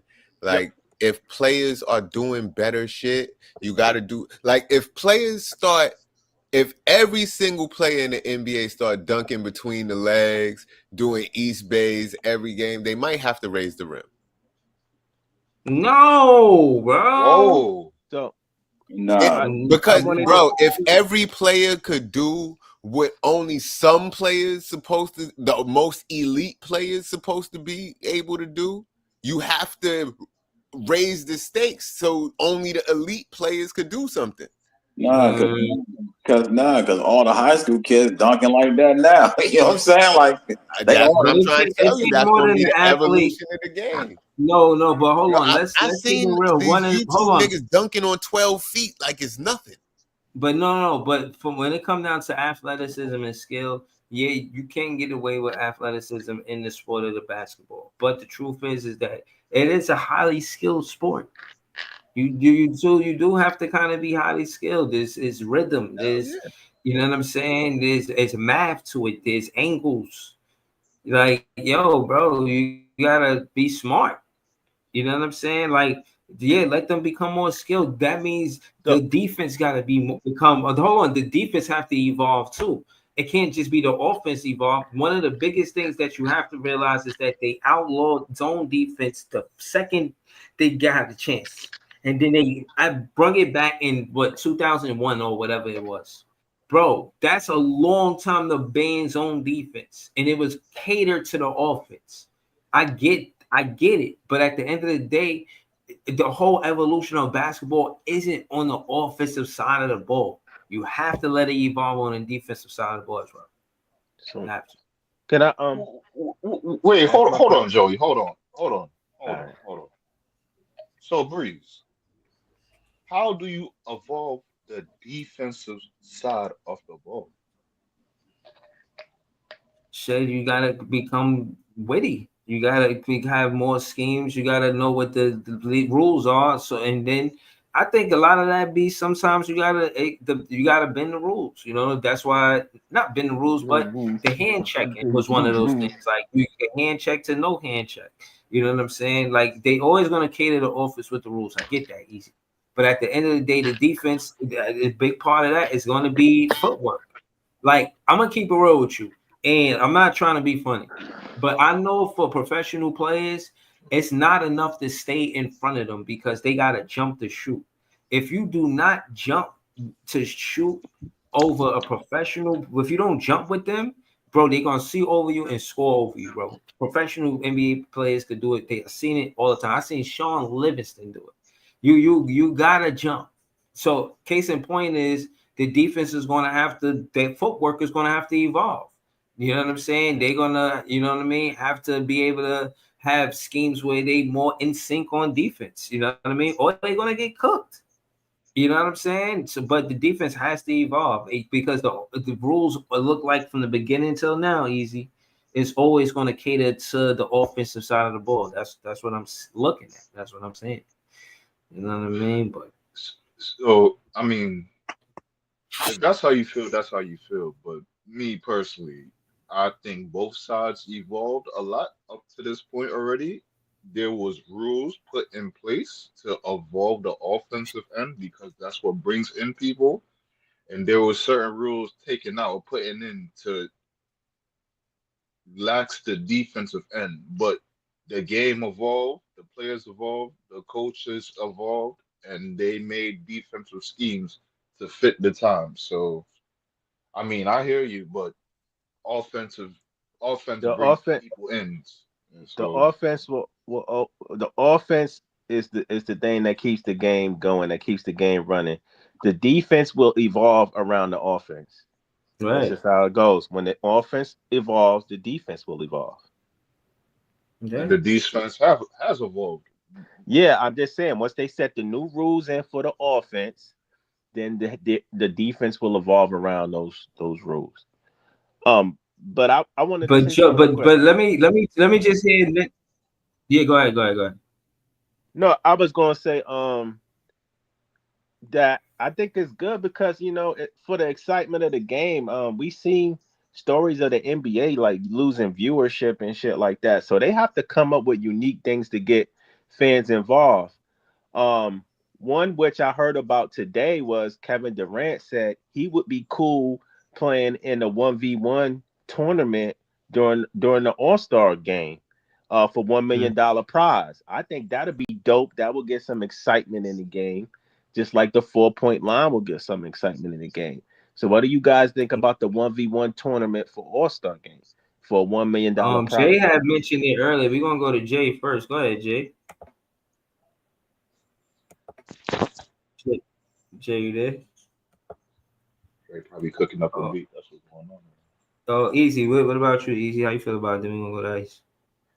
Niggas is dying for this one-on-one game, bro. That's all I hear y'all niggas talk about, bro. That's all I hear other people talk about sometimes, bro. Niggas is dying for the one-on-one game, bro. Like, damn, son. Yeah, Like, because you got to see But who why gonna wouldn't they cook. though, Easy? Because we always talk as fans that we would love to see our favorites play against each other. You know what I because the mean? In fans front take this of shit too everybody. So far, Joey. you said what? But Joey, could the fans take this shit too far, my nigga? So like, if Kate, like, let me just throw a hypothetical up But there, bro, right? it's an all-star game, my nigga. It's not like it's a Yeah, tournament. but no, I know, but you gotta understand, like, the business of the player is on the line, regardless if you want to admit it or not. Like, and fans gonna take it to. So let me just put this hypothetical out there, like, fake little hypothetical. Let's just say KD go ahead and does this little one-on-one thing. Let's just say Malik Beasley is one that is a nigga that challenges me. Like, all right, let's put Malik Beasley versus KD. What happened if Malik Beasley fried him, bro? Then he lost. Then he just do, nigga. It's basketball. Bro, Like, anybody could lose like a game. exactly. Great niggas lose too. That's But the I'm whole. saying, but okay, like KD is like a unique situation because he could deal with the thunder, no pun intended, from the crowd, but other players not gonna want to deal with all that bullshit. So All then, that so then fucking, they bro. shouldn't. So they shouldn't involve themselves. Then don't play if you that scared, and that insecure. Don't play. To me, Wait. it's And then, literally just like battle rap, bro. Like, it's a Right. 1v1. You take your L, you go. Like, Come nobody. on, dog. No matter how good but you is as You basketball, we live all to take. battle another day. hold on. But that's when you start. That's when you start getting the dunk kind of fucking roster now.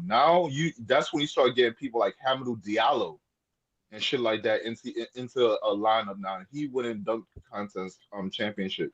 That's what happens. The player's gonna check out, and you can't force a millionaire, multi-millionaire, to do something he don't have to do if it's not written down ironclad in his contract.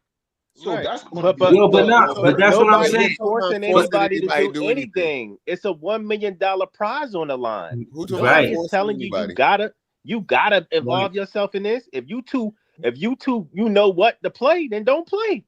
If you so scared that you don't want your you know what I mean, your legacy on the line over a 1v1, don't play, nigga. Yeah, but hold on. On the flip side, look how it can improve a person's brand. Now, if you the winner of that 1v1, or if you do some tween cross, you think about all of the revenue that could come from that. Think about the t-shirts that you could probably get, or just different revenue streams that you could get from having a 1v1.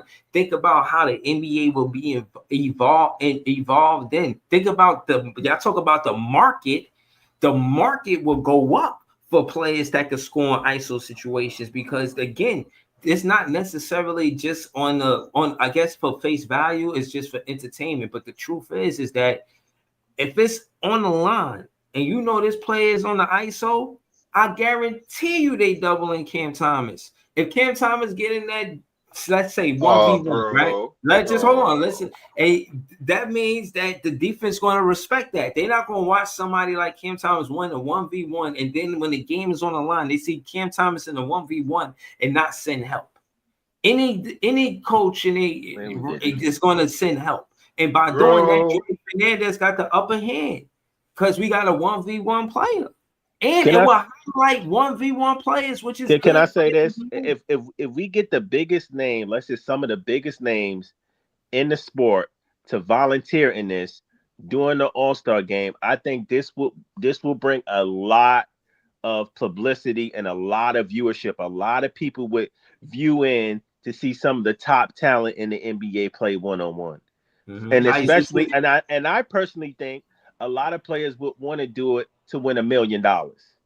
Oh yeah. You in this situation we talking about right here.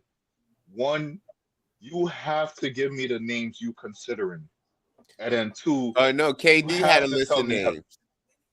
Well, that's KD. Well, we could even go off KD list. You could go off their names, but you got to give me the names. It got to be some big names that you come with off rip, because if you're gonna start something like this, find the you can't have KD some clip. I'm looking for it. I ain't found it yet. I'm gonna see if I can send it to you. But then you got to find the right names to start this shit off, and then what names are we choosing? Like that's what I'm saying. Like I need to know the names we choosing specifically. Put your name in the hat. That's my thing, Easy. You want that smoke? But Breeze. Like, all right, another example, another hypothetical. KD versus Giannis. Two big names, right? But Giannis' game is not so much catered to an ISO tween game. If anything, it's a really bruised downhill game. So what if Giannis go against KD and he just taking the ball and then he just put his fucking elbow, his shoulder into KD chest? That's not gonna be an aesthetically pleasing game. Hold on. This is the content right here, y'all. We're gonna listen to the content and then we're gonna react to that too. We gotta go back to Easy. We gotta hear from Ice. Hold on. Organize a one-on-one tournament for $1 million prize winner All-Star Weekend. Yeah, I'll play. I just need to know what type of ones we playing, man. I say 5 seconds, 3 spots, 2s and 3s. Go to 10. If you're going to go ones, you're going to have to go 5-second shot clock to 11, 2s and 3s. Done. In our last episode, we spoke about who will win the one-on-one tournament. I say you. BD said Giannis. When you look around the landscape of the league, who you think your toughest competition would be? I done played ones with Jason Tatum, and he done got cooking, making shots over every contest. Yeah. I would say JT, Kyrie. I would say somebody like Joel, too. Oh, yeah. He can get a bucket from the wing. I think Shea will be tough, especially if you're going like a 5-second clock and not like 4 dribbles. If you're going to just a shot clock, you're going to be tough. And then Ant, I think I get put in there too. Giannis beating all them dudes. Giannis ones, man. I got to see how he going to approach the ones. Because in ones, you got to be able to shoot that. He going to straight bully you. Exactly. He going to get as close as he can to the hoop. For real. You got to foul him the whole time. Will you play if the league organizes a one-on-one? All right, so let's go to Easy and Ice. What y'all got on with each other, man? Real quick, Ice. So KD just I promise you, I did not see this fucking clip. KD just said the same fucking thing, exactly the same fucking thing I just said word for word. So I don't think I got much to say, my nigga. So Ice, you got it right there, my brother. Yo, just real quick. When niggas be fucking doubting me sometimes, just know, go to your favorite NBA player and listen to them talk, and somehow, some way, it relates to the same fucking thing I'm saying, dog. But okay, I'm gonna hold it down. Hold it down, Easy. Hold it down. They don't know yet. Hold it down. The 1 million is cool. I'm not a fan for the 1v1, but just how KD explained it, they would have to change rules because of Giannis. You know what I mean? It's like Easy saying, like Giannis, 5 seconds, that give him enough time to bully you, bro. You know what I'm saying? If they did it 2 dribbles or 3 dribbles and you had to be creative, that'd change everything. Giannis wouldn't be in it. You know what I'm saying? Like he said, like Katie said, you got to be able to shoot. You know what I'm saying? But if they're going to take it serious, if they were serious and it was like the 2-3 dribbles and you got to, you know what I'm saying, get to where you're going within 3 dribbles, then you will have more skilled players trying to, you know what I'm saying, all-star players or whatever the case may be. More skilled players would try to do that than just anybody. You know what I'm saying? It wouldn't be a Giannis or nothing like that. He would be basically out of that. You know what I'm saying? Because he's not creative like that. So if you want to see creativeness, they will have to change no 5 seconds, 3 dribbles, you know what I'm saying, 2s and 3s, and figure out how to, you know what I'm saying, get it done if they want to do it. I think that'd be more exciting than a 5-second shot clock. You got time to dribble and do all the, you know what I'm saying? You know, play that type of game. Real quick. Go ahead. Real quick to add on to Breezy's point. Because he did say, at the same time, how it could be counterproductive to the star, it can be productive to the star. And I could agree with that. I could look at that flipping the coin, and I could see that side. Like in the clip, KD said, "Yo, in once I done played Jason Tatum in once, and he was hitting everything." I'm not gonna lie. I have to admit, if you put Jason Tatum in a one with KD and he fries KD, that makes Jason Tatum's stock rises up a little bit. Like now, not everybody gonna kill him. Now, if he kept on taking step back threes on KD and hitting that shit, they still might kill him. But if he throws something different out on the court, his stock might rise. So I have to acknowledge that point right there. But like for Giannis, for example, it depends on how KD said, it depends on how he approaches the one, because Giannis started doing some tween and he started pulling up a midi. I guarantee you, bro, people still love Giannis. If people see that from Giannis, they're gonna lose their mind and say, "Yo, this is the best player on the planet, bro." I personally don't think nobody legacy getting cooked for no 1v1, bro. Right. Or no All-Star game. Like, come on, game bro. 11, 2s, like, and 3s. come on. That's 3 shots and 4 shots. Like nobody's legacy is losing over that. No, but that's what I'm saying. It's going to be more the upside than downside for the NBA in totality. Like, it's a good look for them because. Are y'all crazy? Y'all crazy? You don't think certain people legacy going to take a hit if they play these ones? Yeah, that's like saying I don't think that's like saying Steph Curry lost the 3-point contest. His legacy took a hit because he lost. Like no, but no, it's not. Yeah, this is some novelty shit. It's like if you can't do that though. You can't do that though because the 3-point contest been in play for a long time, even before Steph Curry. If you're implementing something right now, you have to take into account in the era that's in right now. If you're gonna take this into it, you have to take into account all the players that's in this era. Bro, we're not gonna act like we don't know certain narratives going around certain players. So what that got to do into this contest? So, the only thing that's gonna happen is trolls is gonna get online and talk shit. You think these NBA players gonna give a fuck, bro? You think that's gonna matter with them going into the Hall of Fame and all this other shit? No. But nobody cares about that. Depending on who it is, though. Depending on who it is. I'm not saying for everybody. Like this is not a bro. Hold on, wait. How about this? Certain players it hit though is gonna affect them. Like I said, bro. Brianna Stewart lost her 1v1 last year. They had a 1v1 tournament unrivaled. Brianna Stewart lost her 1v1 12-0. Exactly. Anybody talk about that? No, she's still considered one of the greatest basketball players in the game. Wait, hold on. Niggas now he gonna say it's because it's the WNBA. But go ahead and move the goalpost. My nigga, yes. Go move the goalpost. Yes. Keep moving the goalpost. Regarded as one of the best players in the WNBA now. Nah, it's not. It is because of WNBA, but bro. The unrivaled league was for a certain period of time. The All-Star game is just for a weekend, bro. You can't do that, bro. What are we doing? What are you talking about? They played a 1v1 tournament. That was a tournament. That was a tournament within the league. Yeah, that tournament got spread out throughout you just getting loud, just saying stuff. That tournament got spread out throughout days, bro. It wasn't just one day. It got spread out through days. All-Star weekend is spread out throughout days. That tournament is only going to be for one day. Hold on. But what does that have to do with anything? If it was spread out, wait, hold on. We straying away from the point because that wasn't my original point right there. Like I said, I'm going back to my original point real quick. Let's just take this hypothetical real quick. I know we're doing a lot of I'm doing a lot of what ifs, but you have to do that. It's a hypothetical. Imagine Jason Tatum play Malik Beasley and Malik Beasley fry him, and then if Jason Tatum all in that 1v1 game, all you see him doing is step back threes. I guarantee you, his brand is going to take a little hit from that, bro. It is what it is. No, it's not. Nah. Yo, listen. Hold on. I gotta hit the chat with the cliffhanger. Dun.